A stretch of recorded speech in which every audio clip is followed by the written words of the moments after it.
I hold the space on my on the first page on my iPhone very sacred.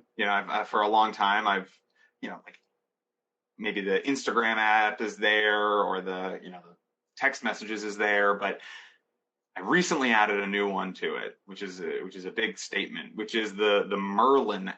So it's called Merlin, and it's from the Cornell University Ornithology Lab. So it's an entirely free to use app, and what it does is it helps you identify birds. So I live in Maine. I have a nice big backyard. I spend a lot of time outside. I try to spend at least a couple of hours outside every day to because it's good for the body and soul. Um, and I hear a lot of birds. And so this app is amazing. It's kind of like Shazam for birds, where you can like do sound identification. So you hear a bird, you press a button, and it tells you what the bird is, and it tells you all about it. Or you can Right. do a photo identification or a description, and it will tell you exactly what bird you're looking at. This is how do you spell it? Merlin? Yeah, Merlin. Yeah. Graham, good to see you. Good to have you on here. Hey, Paul. Good to be here. The thing I was going to bring up first was just I saw you joined in with the Stage 2 Capital Catalyst. Exciting. Yeah, really excited about that. They just announced all of this cohort as well, so excited to see what we can do with those companies.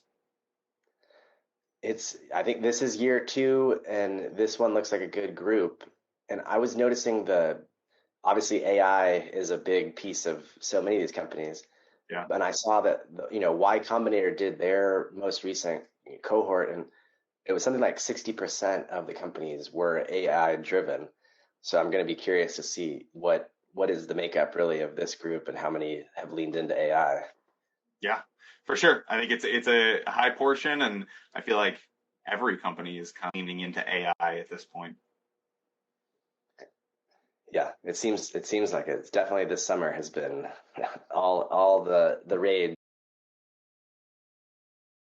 for these big career steps. But I like everyone just get a sense of, hey, tell us, where did you really start out? Where was home originally?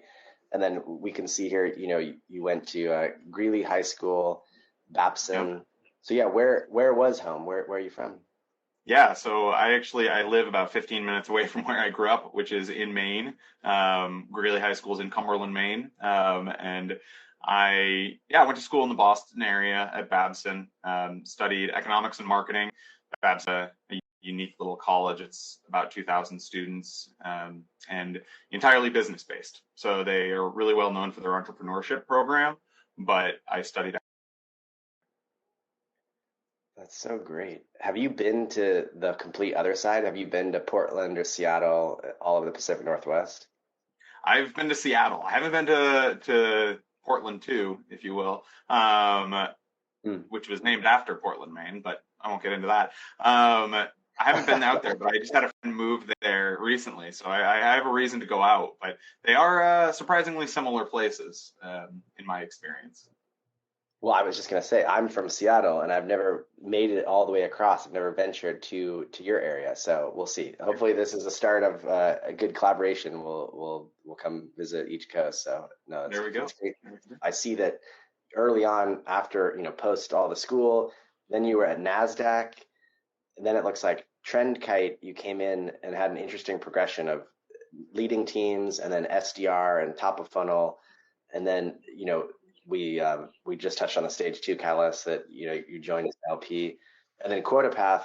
I've been hearing a lot about QuotaPath, and obviously you have been there from the early days, so almost 5 years. So we're going to want to cover you know what you've seen and everything in that space. So Yeah, absolutely.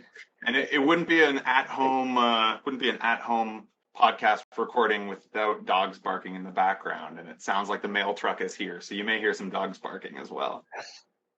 oh, that's all right. Um, Tell us a little bit about do you remember when once you graduated and like the summer after, like, or what was your first real job post school, and do you remember kind of what got you into it?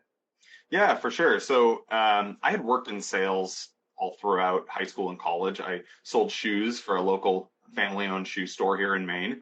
And then once I had graduated, I was applying for jobs out of school, didn't really know what I wanted to do, and found a startup that was in my area. I having gone to Babson, being entrepreneur centric, I thought, oh, I'll jump into a startup. And so started working in SaaS sales, selling public relations software to marketing departments generally. And it, it was mostly because I didn't know what I wanted to do. So I said, okay, well, sales is good enough. And then I started making a lot of money, and had a little bit of a hard time getting out of it at that point. And that company was then acquired by Thomson Reuters, a division of Thomson Reuters. And then about 18 months after that, my division of Thomson Reuters was acquired by NASDAQ. So it was sort of a circuitous route to get to working at a Fortune 500 company, or I guess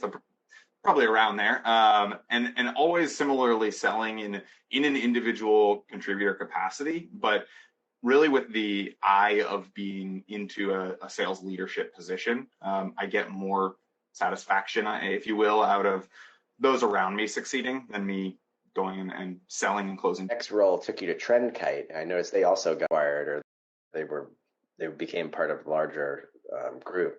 What made you jump to TrendKite, or how did you find that next role? Yeah, I'm 2 for 2 with my startups that I work for.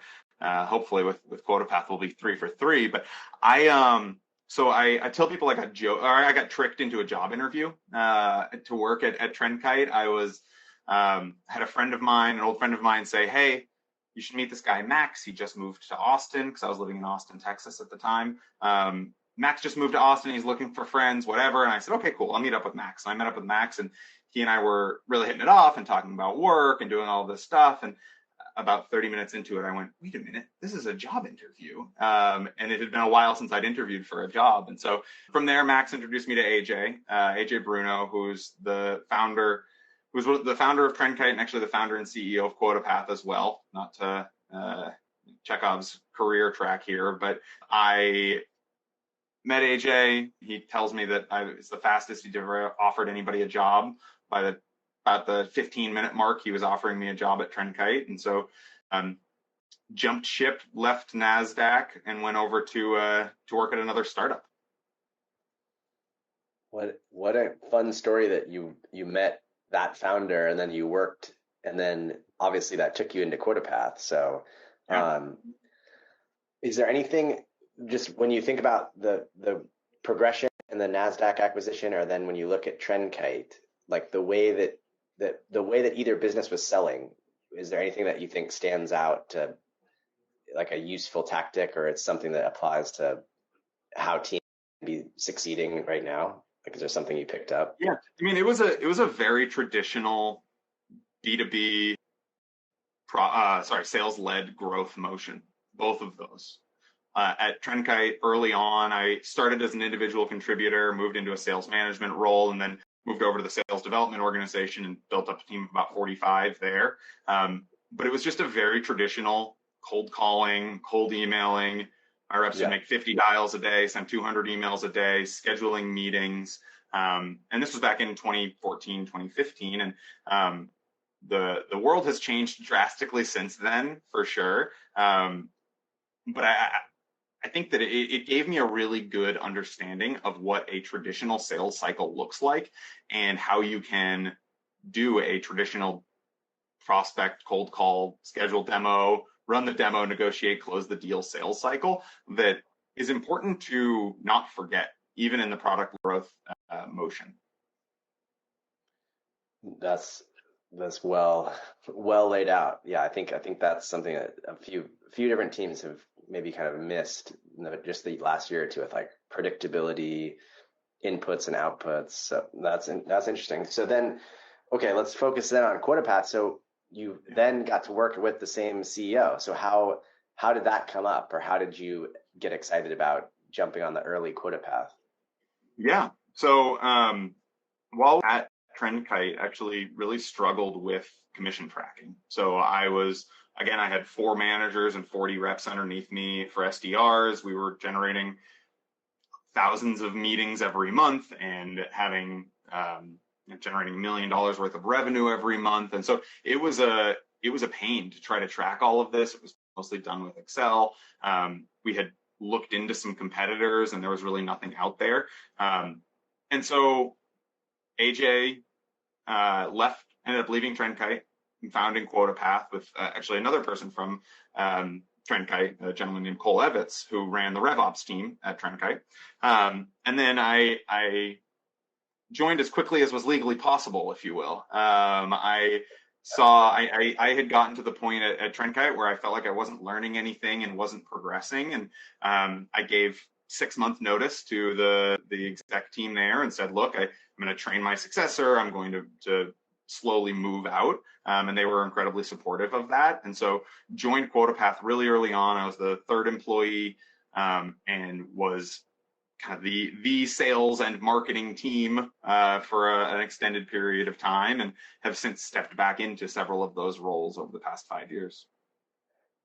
Gosh, how exciting, and just an interesting step that you got to work with a really good team and find like an executive layer that you really liked, and then you were able to pursue that and then get in really early at QuotaPath. So for people listening that they've heard of it or it sounds familiar but they're not quite sure, can you just step back and tell us, what does QuotaPath do? What does it solve? And maybe like who is a pretty common or ideal customer profile? Yeah, absolutely. So we automate commission management for finance, RevOps, and sales teams. So simply put, we take the mess of data that you probably have sitting in your CRM, whether it's HubSpot or Salesforce or Zoho. We give you the ability to very quickly build compensation plans using templates that we have and using a really intuitive and native plan builder. Integrate that data directly in, and then provide transparency across the entire organization. So finance, RevOps, sales leadership, as well as sales reps are all looking at the same information. Obviously, sales reps aren't looking at people's earnings, they're only looking at their own, but it removes that layer of ambiguity or that layer of, how much will I get paid off of this deal, or why did I not get paid my 2-year rate on this deal? And then it really just automates that entire process from beginning to end. Makes a lot of sense with the scale and with the growth of sales teams and software. And no, thanks for sharing that. That's perfect. So I'm gonna switch us to a couple deeper questions on QuotaPath specifically. So Yeah. So at QuotaPath, can you share a little bit about the sales motion and maybe some of the different adjustments or changes from really early to getting, a really good cohort of customers and then seeing some repeatability? Like if you think back to the early years through, something around like, the first handful of customers or getting the first 100 customers, just like kind of what stood out in that journey? Yeah, for sure. So we were always committed to a product-led growth motion. Now, product-led growth can mean all kinds of different things. It can mean everything from you do all of the work yourself to, you offer a free trial or a reverse trial or a free version of your app or whatever it may be. And so we were always committed to a product-led growth motion. And so really early on, we only had a free version of the app. So we didn't have a paid version. We were in the process of building the paid version, but we launched the free version designed for sales reps. So we had a persona that we called the sales nerd, which was, I now lovingly refer to myself as the sales nerd at QuotaPath, which is the type of person who wants to see how much they're getting paid in commission and the why behind it. So we built it for the rep, which I mistake because we learned a lot while doing it. But what we learned was that there is a very small subset of people who are the sales nerd, and they don't really have any buying authority.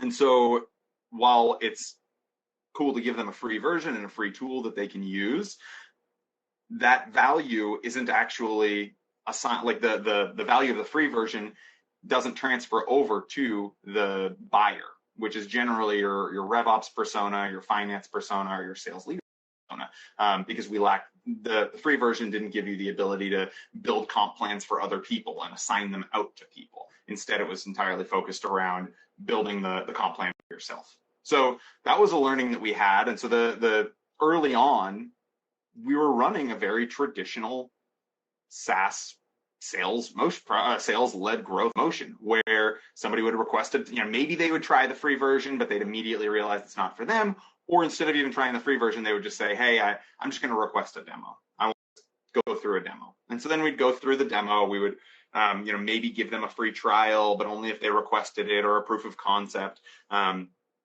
And what we realized is that because we designed QuotaPath to be so easy to build the plans and integrate and straightforward, what we could do is offer a free trial. So now that's what we do. We have a free trial of the app, where that's where the majority of our demand gen comes from. Somebody goes in, creates a trial, builds their plan, gets about 75 or 80% of the way through the process themselves, and then maybe has questions about, okay, how do I build the plan for an SDR? Or I want to go through a complete onboarding process. And so that's when they then engage with the sales organization. A lot of companies don't. A lot of companies just self-checkout, which is fine. That's the dream, is to have everybody self-checkout. But I don't think that there are very, very, very few organizations out there that have a true no sales involved motion. I point out that Slack has a sales team and Zoom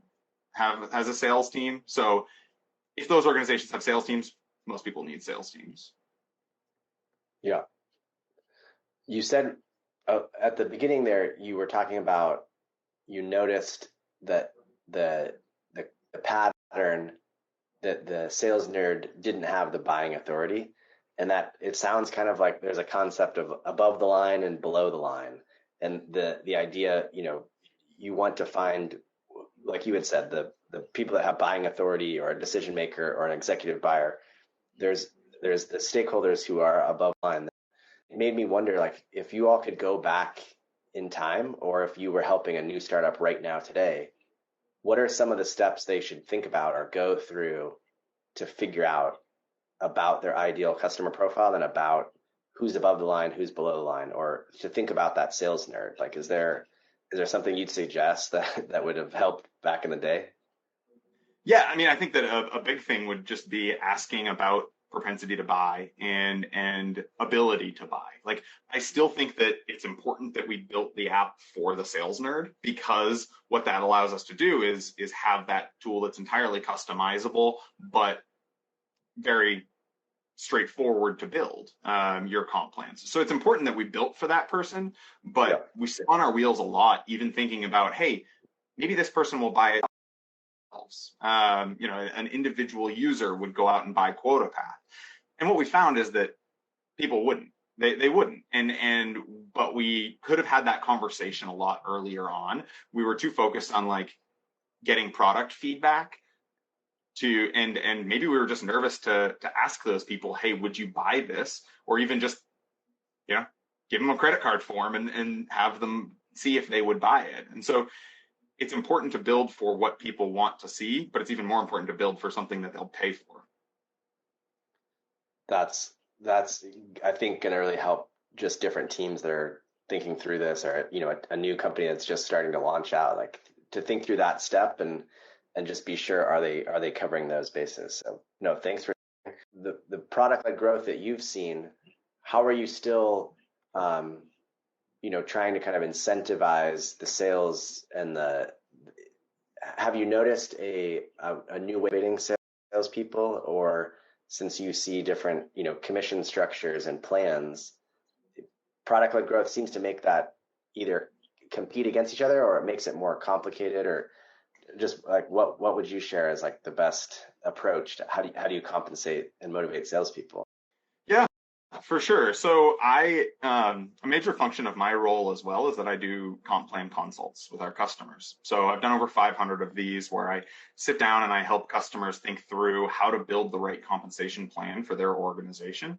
And a lot of the companies I talk to are product-led growth companies, and a lot of them get very nervous about, well, this person, they started a trial, and then my sales rep had one call with them, and then they did self checkout, and so we're going to give the sales rep half credit, or we're going to give the sales rep no credit because they only had one call with them and they have to have a certain number of calls. And so I think that's a very dangerous technique, because you don't know exactly what is involved with the sales process there.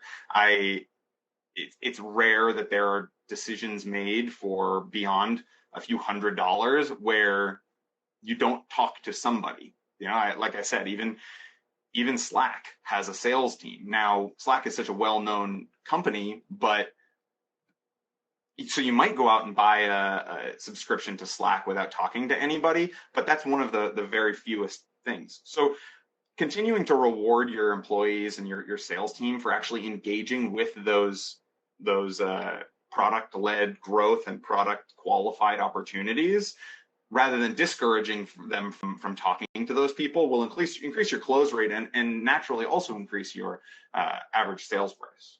The thing that I think those and VPs of sales and sales leaders, they would all skew towards what you're describing as kind of double compensation or full payouts for account executives, regardless of attribution source or lead source, or a low touch or a SMB sign up. Right. And I think I've heard most people on board with that, but what's the flip side? Why do executive teams or finance leaders or VCs, like, from the side of the perspective that the salesperson should be getting zero compensation, what's the argument, or where does that funnel up to?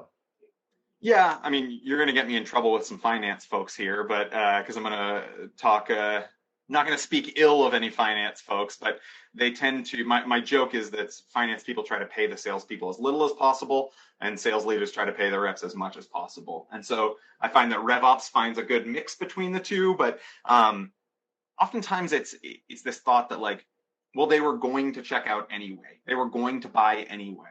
So why would we compensate the salesperson for that? And unfortunately, there's no way of knowing. First of all, there's no way of knowing if they were going to anyway. And the second thing is what this, more than anything, what it does is it increases your sales reps' capacity, because as you shorten the sales cycle or reduce the friction in the sales cycle, it means that your sales team can be selling more and more.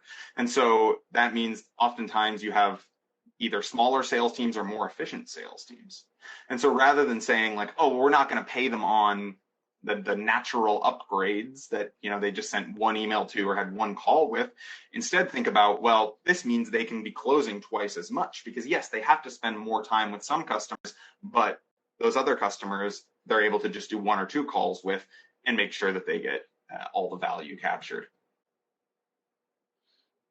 That's a good point, and I'm aligned with the idea of paying the sales side as much as you can, and I just think it's going to be interesting to see almost the next few years, customer success and account managers and upsells and expansions.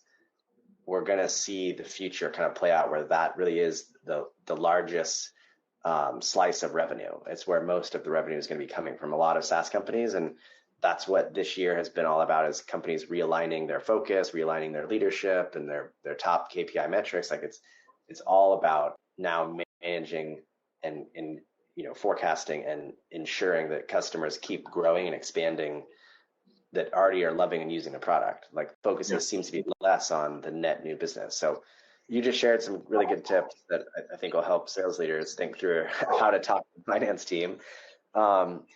When you talk to teams that are doing really well, and it seems like they have product-led growth and they have product-led sales figured out, are there a couple of metrics, or is there one dashboard that you see teams looking at? So one thing that I think is very important to look at is the net revenue retention of customers. Now, obviously, you're saying, like, well, yeah, Graham, obviously, but from the CSM side, we actually take a look at it from the new biz side as well. And what that allows us to do is not just coach our sales team on this is how you have a successful, like, long-term relationship with this organization, but it also helps our prospecting efforts, our marketing efforts, content, our all of our efforts of focusing on the ideal customer isn't always the customer who will buy from you. Sometimes it's the customer who will stay and grow with you. And so for us, our ideal customer profile tends to be those high growth companies, because once they get in, even with 3 sales reps using QuotaPath, it's an inexpensive platform. They get in really early, they fall in love with it, and then it grows with them as they're growing. And it's just a natural, yeah, of course, we're going to add somebody else into QuotaPath. Okay, we have now our SDRs, we're going to add those folks in. And so looking at that net revenue retention from or net dollar retention, whatever you want to call it, not just from a renewal basis, but from a new biz basis, and how we can target those people and make sure we close those people, that's something that we're really focused on. Or a new app or something. So I wanted to just ask it to you. Is there any sort of tool or app or product that you've been using? It can be work related, or even better, maybe if it's not work related. But is there something you've been playing around with? Yeah. So I hold the space on my on the first page on my iPhone very very sacred. I've for a long time I've like maybe the Instagram app is there, or the the text messages is there, but I recently added a new one to it, which is a big statement, which is the Merlin app. So it's called Merlin, and it's from the Cornell University Ornithology Lab.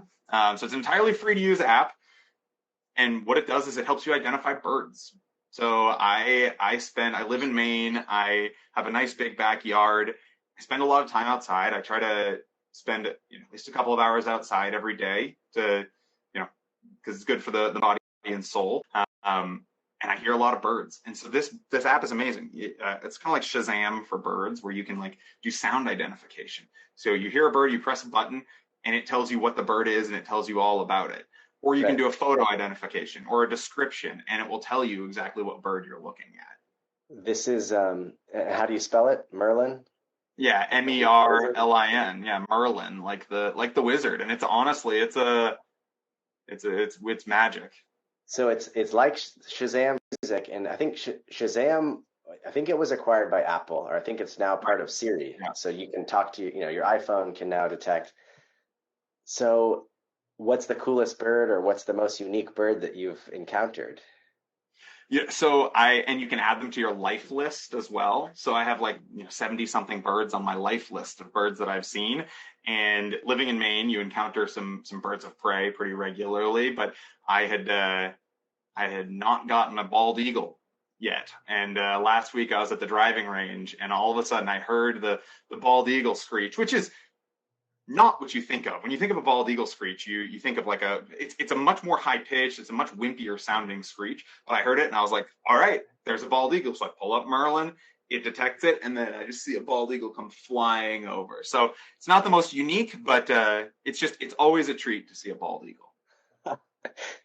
If I can figure out how to do it, when this show wraps, we'll close with the sound of a bald eagle come screeching overhead. I don't know if I have the tech skills for that, but it was such an interesting one. I hope people listening may check it out, throw it on their phone, and go outside and see what is around, in their neck of the woods. So no, thank you for sharing. Really nice to talk with you. And now next step is we'll plan the trip to somewhere in Seattle or the Portland on the West Coast. So exactly, we'll trade Portlands. How about that? Okay, deal.